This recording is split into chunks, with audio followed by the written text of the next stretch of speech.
Yung ex mong nagloko na biglang nagparamdam, hindi ka mahal niyan. Chine-check ka lang kung uto-uto ka pa. Kasi bigla namang nangangamusta. Bigla namang magre-react sa story mo. Bigla namang magsasabi ng mga salitang alam niyang kaya kang palambutin. Pero wag kang mabilis matouch. Hindi porket kasi bumalik, nagsisi na. Hindi porket nagparamdam, mahal ka pa. Minsan, bumabalik lang ang taong nanloko kapag naramdaman niyang hindi ka na niya hawak. Minsan, bumabalik lang ang taong nanloko kapag naramdaman niyang hindi ka na niya hawak. Kasi yung dating taong kaya niyang saktan at balikan kapag gusto niya, natuto nang humindi, tumingin pabalik.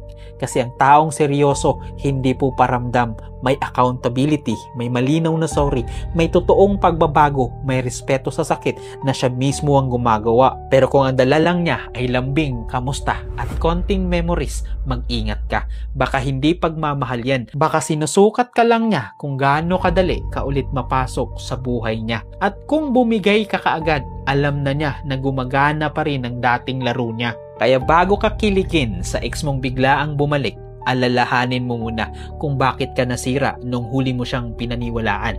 Kasi minsan, hindi siya bumabalik para mahalin ka ng tama.